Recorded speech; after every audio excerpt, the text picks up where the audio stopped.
So I've been thinking a lot about Watergate recently, for no particular reason. I think it's eked its way into my mind. There's so many things that we use to describe it as like Babygate or Conformitygate. And so the more I started reading about Watergate and like researching it, the more I was just absolutely baffled. There's so much to it that I just didn't realise. I think when I first learned about Watergate, I thought it was like President Nixon just sneaking into someone's room and like planting a microphone, which is not just, it's so insane, I think is the right word to say. It is absolutely mental. So I have filmed an unnecessarily long video about the details of Watergate for no one in particular apart from me, because I don't think anyone else really cares, but I'm really bored and I'm not gonna leave my house because it's about 38 degrees outside. So this is what I've chosen to do with my free time. Yeah, I hope everyone enjoys. By everyone I mean me, but I'm rewatching this. So yeah, this is Watergate, the who, the what, the when, the where, and the why. So for background, for context, Nixon, or Richard Nixon, was the 37th president of the US, and he ran for the Republican Party. So before this, he represented California in both houses of Congress, and then was vice president under President Eisenhower. He was born into a family of Quakers, and he eventually ended up in the Naval Reserves in World War II, and ultimately he was elected into Senate in 1950, served as a VP under Eisenhower, but then he ran for president in 1960 and lost the election to JFK. He lost the 1962 race for California governor and said that he completely resigned from politics. He was moving out of politics, and yet ran again for presidency in 1968. So a bit of background about his actual presidency. You may know him from carpet bombing Cambodia and ending in American involvement in Vietnam. He also lowered the voting age to 18, launched the war on drugs, and was the president during the space race. So there was a lot of stuff going on at the time during his presidency, most of it not good. So just to kind of set the stage for what he was dealing with at this time. So right before Watergate, before we get into the interesting stuff, Nixon, he caused an oil crisis, a very famous oil crisis in the 70s, when he ordered an airlift to resupply Israeli material losses during the Yom Kippur War. So the OPEC implemented an embargo, like an oil embargo, on many countries, but including the US. So you see the price of oil went up, there was an oil crisis, which, you know, how topical and recent, and I wonder what other presidency also loves carpet bombings and, you know, fucking up the price of oil. Couldn't possibly think of any. The story really starts like just before, got a ghost, just before. So I'm back. I have moved once again because my laptop and phone were basically balanced on my pillows and it kept falling. So I'm now sat on the floor, in a different t-shirt as well. So I'm just gonna, I think I ended that last bit when there was a ghost. I don't know what was going on. So Nixon was known for being extremely private and suspicious of his critics. He often believed that journalists, political opponents, and even people inside his own government that were working against him. So this growing distrust became such a major factor that contributed to Watergate. Instead of simply responding to criticism through normal political methods, some members of Nixon's administration began using secret strategies to protect the president and attack people that they viewed as enemies. So the Pentagon Papers. So one event that helped create, I want to say, the atmosphere leading up to Watergate was the release of the Pentagon Papers.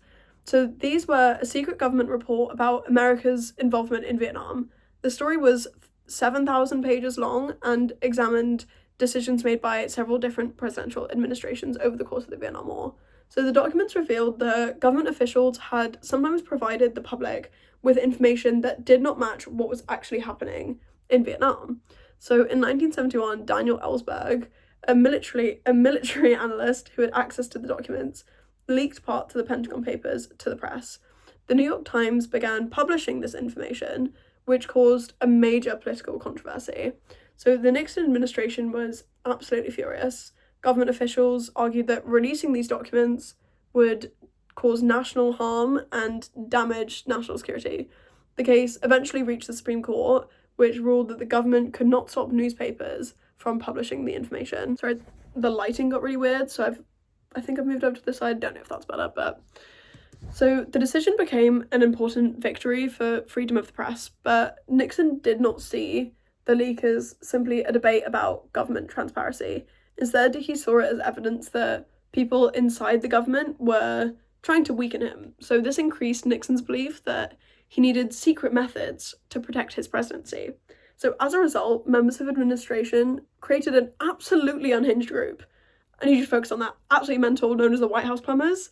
So the White House Plumbers were a secret group created in 1971 with the purpose of stopping leaks of government information. So this group included people such as E. Howard Hunt and Gordon Liddy.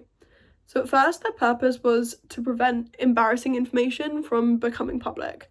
But the group quickly moved beyond simply controlling leaks and just became involved in secret operations designed to damage Nixon's political opponents and silence people considered threats.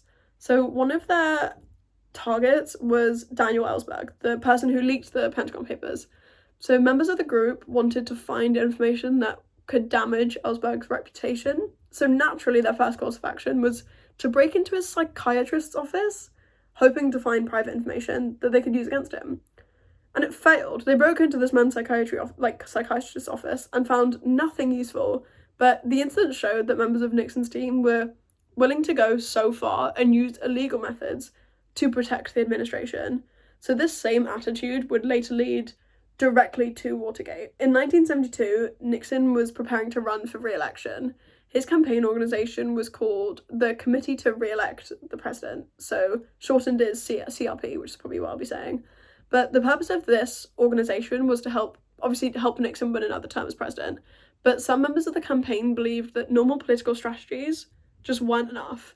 They wanted to gain an advantage by collecting information about his Democratic opponents. So Gordon Liddy, important name, became involved in planning a series of secret operations known as Operation Gemstone. Now I need you to know how absolutely insane these plans were. They were so aggressive. They included ideas like spying, sabotage, a boat of sex workers to entrap the Democratic campaign. So many of the ideas were obviously rejected, but only because they were considered too unrealistic, not because of how absolutely mental they were. But the goal remained the same, to find information that could help Nixon's campaign. So eventually attention turned to the Democratic National Committee headquarters, which was located inside the Watergate complex in Washington, D.C.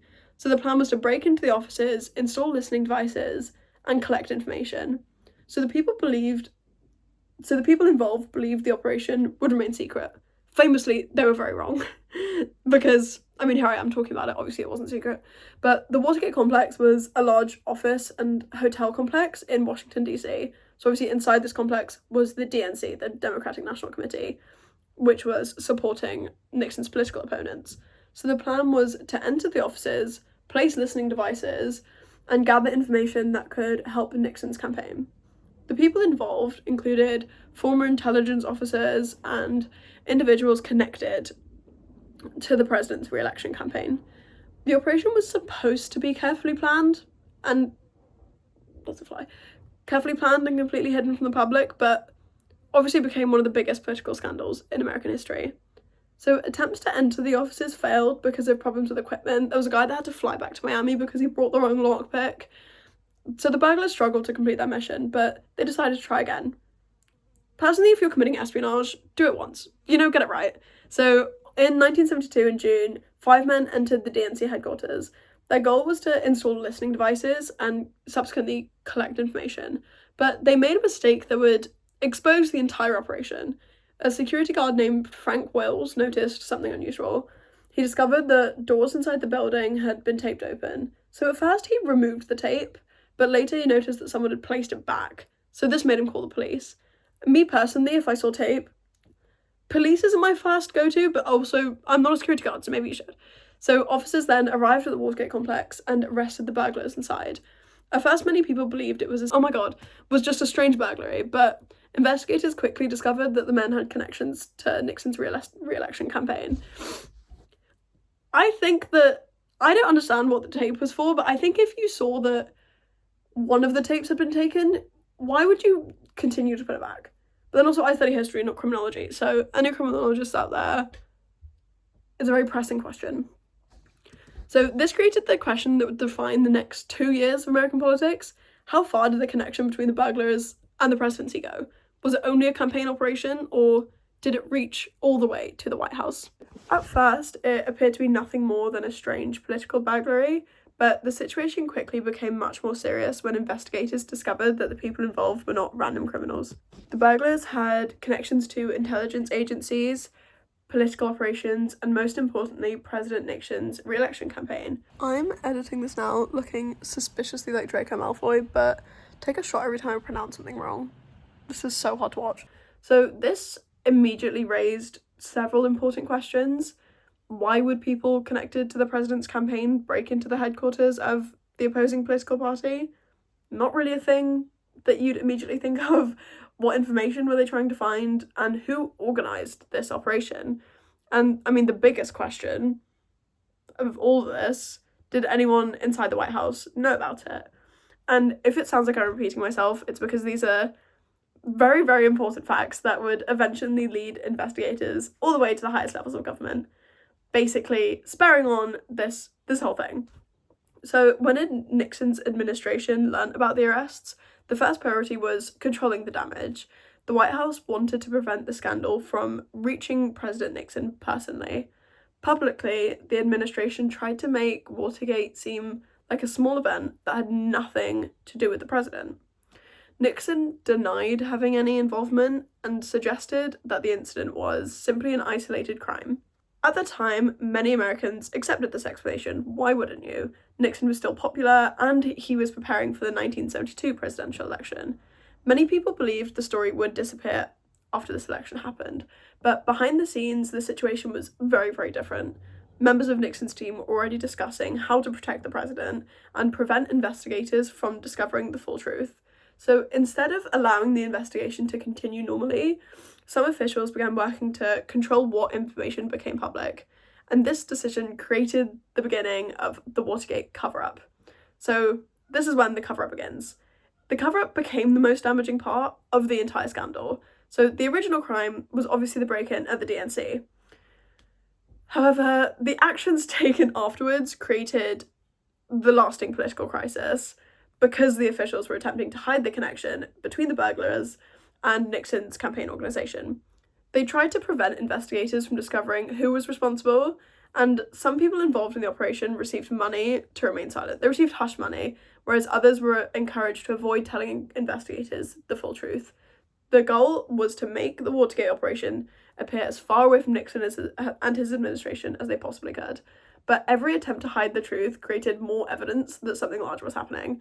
So instead of protecting the president, the cover-up slowly connected more people inside the government to the scandal, such as the hush money and telling people not to tell investigators anything. So one of the main focuses of the investigation became Nixon's campaign organisation, the Committee to Re-elect the President, the CRP for short. So the organisation was responsible for running Nixon's 1972 re-election campaign. Several people connected to the CRP were also connected to the Watergate break-in. So one of the most important figures that I've also previously mentioned was Gordon Liddy. Liddy had previously worked on political intelligence operations and was involved in planning secret activities against Nixon's opponents. And after the burglars were arrested, members of the campaign became worried that investigators would discover their involvement. They attempted to create a story that made the operation look like an independent from Nixon's campaign, but obviously investigators continued finding connections between the burglars, campaign officials, and people very close to the president. So the evidence was beginning to show that Watergate was not simply the work of a few individuals, but it was a much bigger thing. So the next step, and one of the most important parts of the investigation, involved money, to follow the money. The investigators discovered that the money connected to Nixon's campaign had been used to support the Watergate operation. The burglars had received financial assistance, and officials attempted to hide where that money had originally come from. But financial records, they create a trail. So by following where the money went, investigators were able to uncover connections between the break-in and people involved in Nixon's campaign. So that was the most famous idea connected to Watergate: follow the money. And although the phrase became famous later, the idea represented an important part of the investigation, which was that financial evidence helped reveal who was connected to the operation. And another very important thing was the role of the media. So while government investigators were looking into Watergate, journalists began conducting their own investigation. The most famous reporting came from two journalists at the Washington Post, Bob Woodward and Carl Bernstein. At first, many people did not believe Watergate was this major story because Nixon was still popular, and during the 1972 election campaign, many voters didn't think the scandal was connected to the president at all. But Woodward and Bernstein continued investigating, and their reporting eventually revealed that Watergate was not a random burglary. They uncovered connections between the burglars, Nixon's campaign organization, and officials close to the White House, information that the public did not previously have.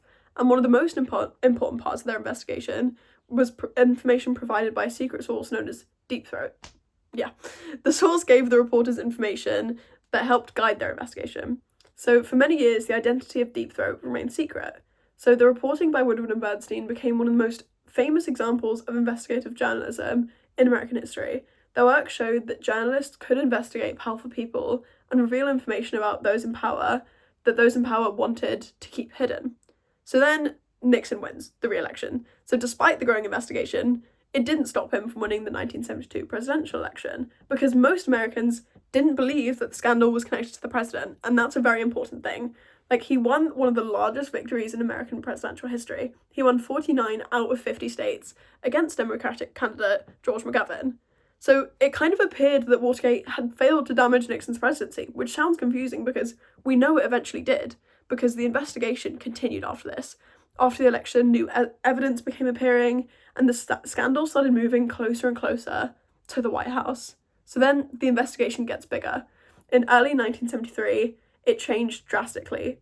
The people involved in the break-in began facing much more pressure, and during the trial of the burglars, it became clear that there was much more information that they had withheld than what they originally admitted. So the judge overseeing the case was John Sirica. Sirica became suspicious that the full truth had not been revealed. He believed that important information was being hidden and that other people involved in the investigation had not been identified yet.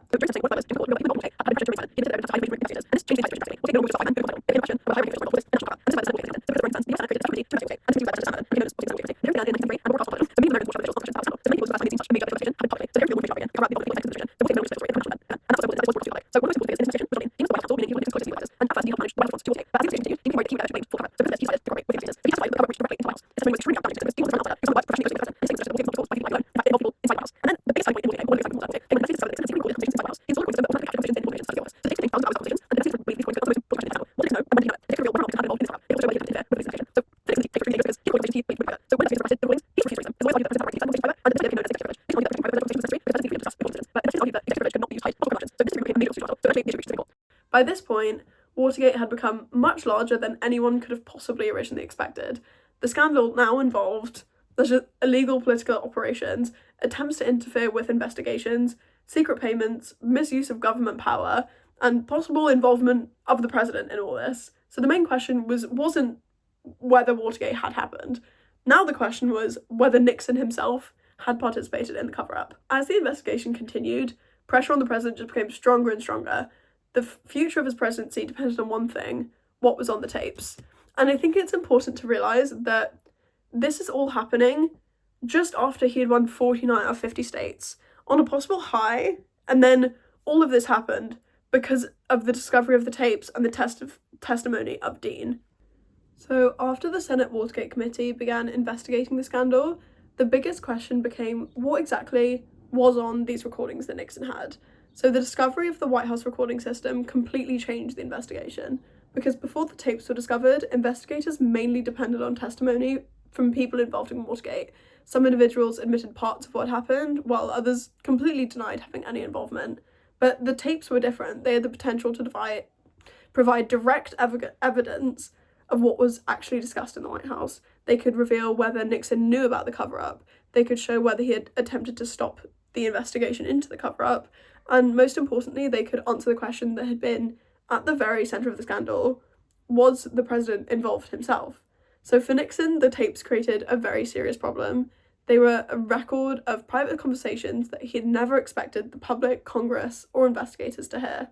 So there was a big legal fight over executive privilege because Nixon refused to release the tapes. His lawyers argued that the president had the right to keep certain conversations confidential. So obviously, as previously discussed, this was based on executive privilege. So the question was simple but extremely important. Did a president have unlimited power to keep information a secret? Or could the courts require a president to provide evidence during a criminal investigation? So eventually the issue reached the Supreme Court. The case became known as the United States versus Nixon v. Nixon. So in July 1974, the Supreme Court made a historic decision. The court ruled unanimously that Nixon had to release the tapes.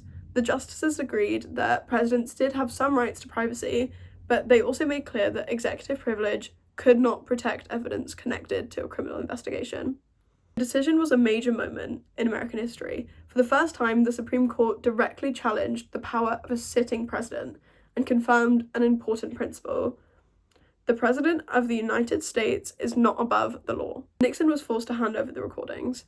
The information contained in those tapes would eventually determine the future of his presidency. One of the most important recordings became known as the smoking gun tape.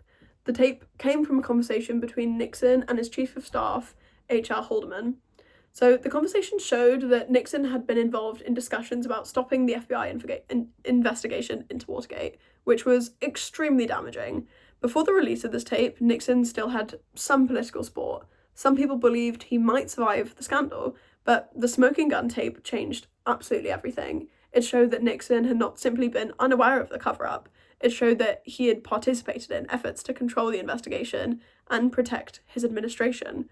So after the tape became public, many members of Congress who had supported Nixon completely changed their position. Even many Republicans who had been defending him believed that he could no longer remain president.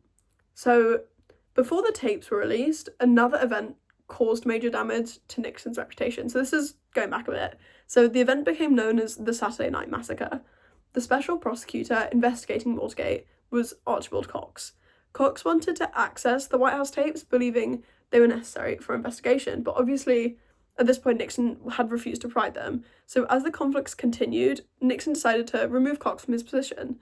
So on October 20th, 1973, Nixon ordered the Attorney General to fire Cox, but he refused and resigned instead. Nixon then ordered Deputy Attorney General to remove Cox, but he also refused and also resigned. Finally, Solicitor General Robert Bork agreed to carry out Nixon's order, and Cox was removed. So the decision caused enormous public anger.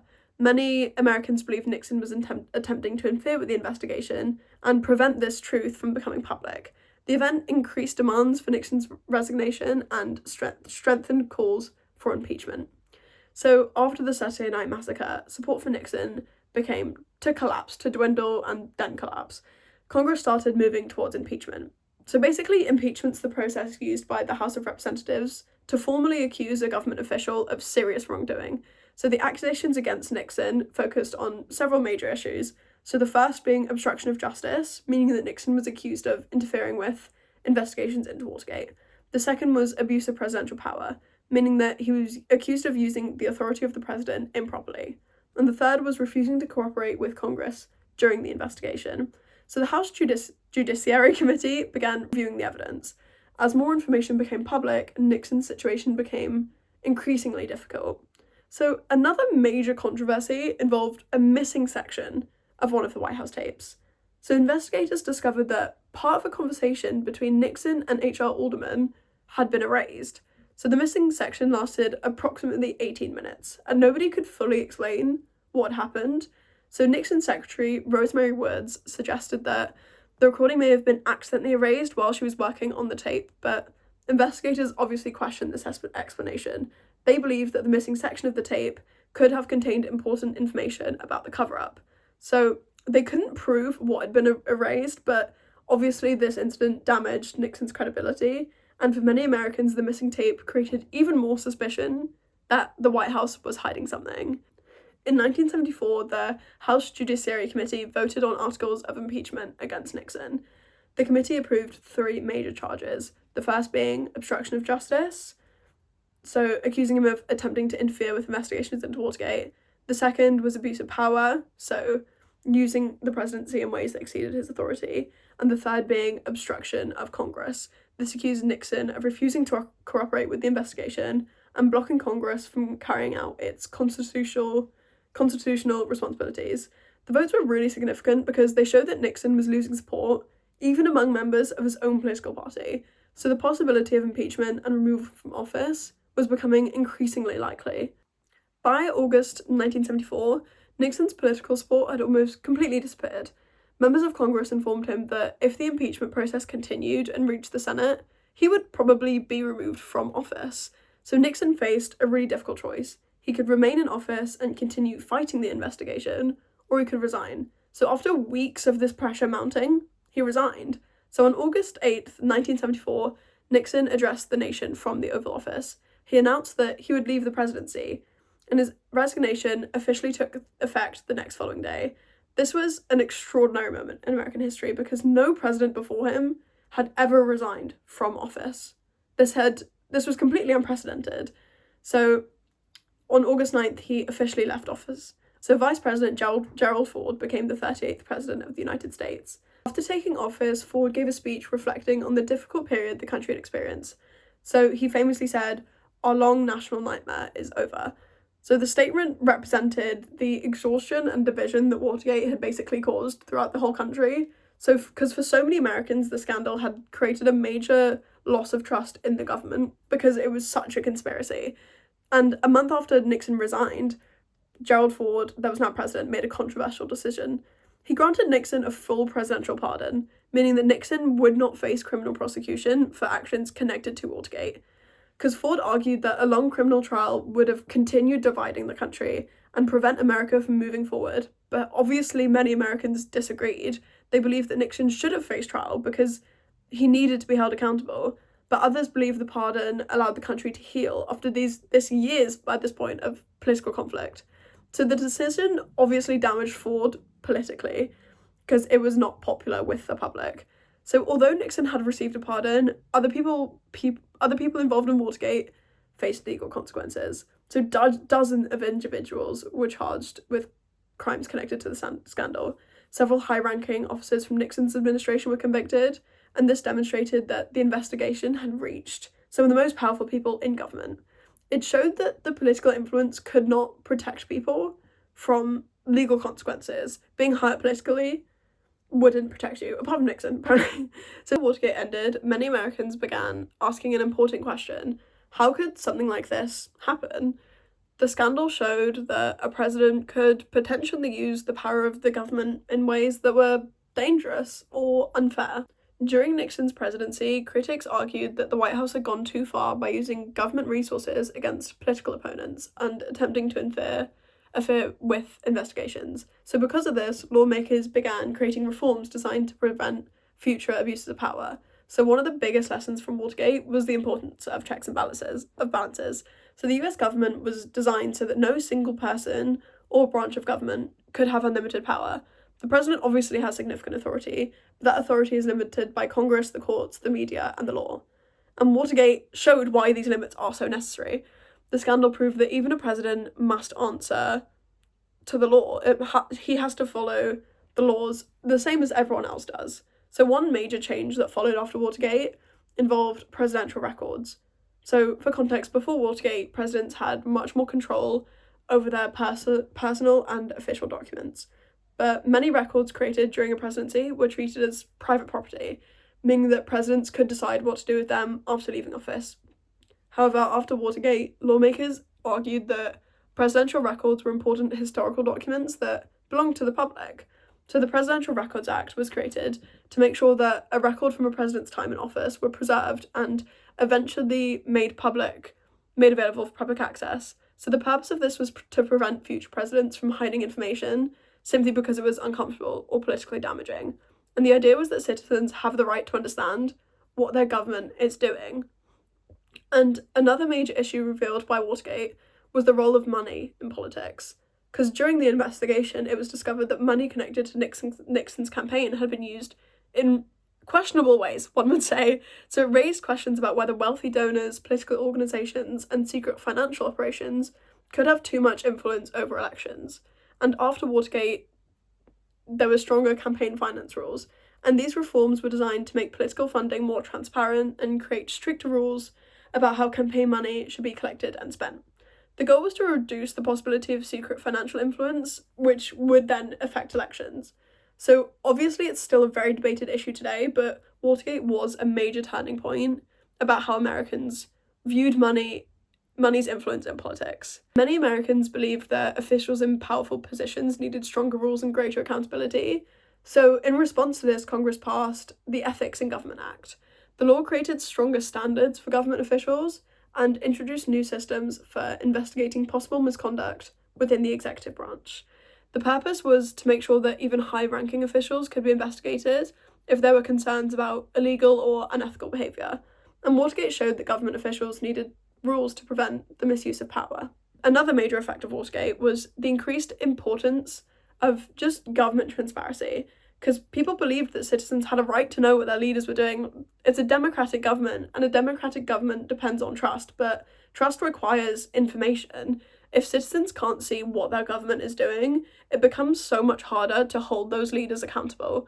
So Watergate increased support for laws and policies that allow journalists and citizens to access government information that would previously have been private. And the idea behind this is simple. A government will work best when the public is allowed to see how decisions are made. Watergate also led to investigations into the other branches of government. After the scandal, Congress became concerned about whether intelligence agencies such as the CIA or FBI had sometimes gone beyond their legal authority. So the Church Committee was created in 1975 to look into possible abuses by these, involving government surveillance, intelligence operations, and actions taken against American citizens. So the committee's findings led to increased oversight of these intelligence agencies. The goal was to make sure that national security organisations had important responsibilities, but that they were still constrained by the law. One of the biggest impacts was Watergate's impact on journalism, the biggest in American history. The reporting of Woodward and Bernstein showed the importance of investigative journalism. Their work demonstrated that journalists could uncover information that powerful people, such as the president, wanted to keep secret. Because before Watergate, some Americans viewed journalists as people that just reported on events, but afterwards they saw journalists as an important part of democracy because they could investigate leaders and expose their wrongdoing to the masses. So they acted as a check on government.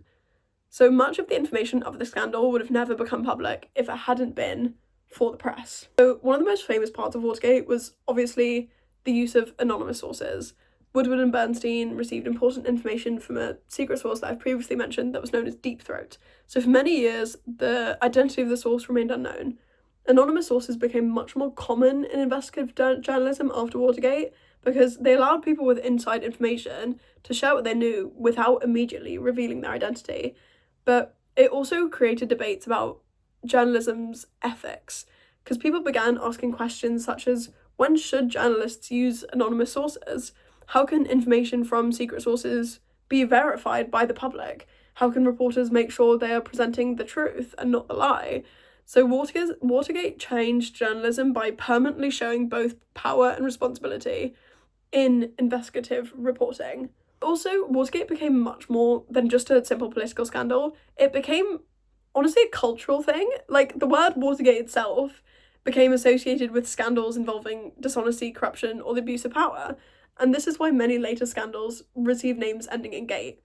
And the reason this is common is because Watergate became the example that people thought of when describing scandal. The name itself became a symbol of government wrongdoing and the importance of accountability. Obviously now we use it for silly things, and the scandal also influenced books and television. Many writers and filmmakers explored Watergate because it represented such larger themes like secrecy and political power and the struggle between government officials. It was very like it's corruption, and one of the most famous books about it was All the President's Men, written by Bob Woodward and Carl Bernstein, if you recognise the names of the journalists. And then it was adapted into a successful film, and these works helped keep the memory of Watergate alive and allow future generations to understand the importance of this scandal. So before Watergate, before the scandal, Americans had, I'd say, a greater trust in their government institutions, but after the scandal, that trust changed, if not completely disappeared, because it contributed to a rise in skepticism. Many people became more likely to question government decisions and demand evidence before believing official statements. And some historians argue that Watergate changed the relationship between citizens and their leaders. The Americans became less willing to simply accept what politicians say without investigation just because they have power, and it encouraged people to pay closer attention to their government's actions. So there are several major lessons that can be learnt from Watergate. Obviously, the first, the importance of accountability. The President of the United States has obviously enormous power, but that power has limits. I sound like Spider-Man. But the second lesson is the importance of independent investigations. The Watergate investigation succeeded because of the journalists, the courts, and the Congress, who were able to investigate without being controlled by the president. And obviously the third lesson being freedom of the press, because without reporters, without the story continuing to ask those hard questions, so much of Watergate wouldn't have been discovered. A democracy depends on people and institutions that are willing to challenge people in power. So even decades on later, Watergate remains one of the most studied political scandals in history. Here I am now talking about it in 2026, and it continues to be discussed because it raises questions that are still relevant today. How much power should leaders have? Who watches the people that are in charge? And how can citizens know whether the government is telling the truth? Watergate shows that democracy isn't just about elections, it's also laws, institutions, transparency. So Watergate began with a break-in at the DNC headquarters in 1972.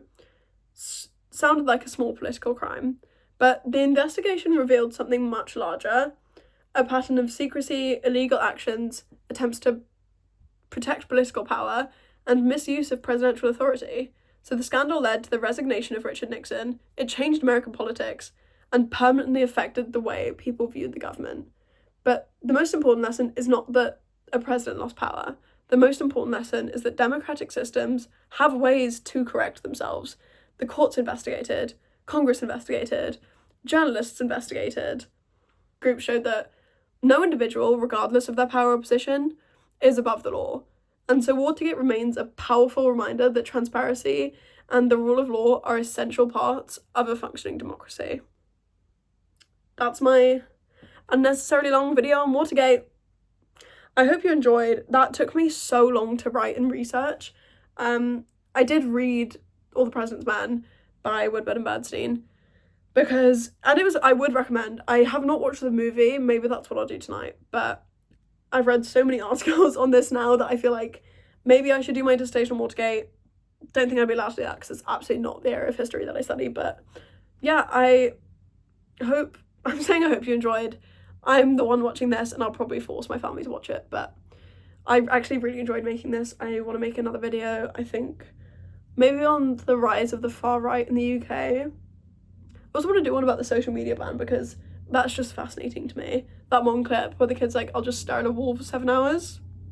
So funny. So I might have to do one on that. Yeah, I really enjoyed that. So hopefully I didn't get anything wrong. I know it was very repetitive in areas because I wrote it in 4 different parts, and so a lot of the beginning of each part was kind of just me recapping what happened in the last part, because honestly I didn't realise that I would put it all into one video, which I think is going to be about like half an hour, 40 minutes long. But yeah, that is my Watergate, the who, the what, the when, the where, and the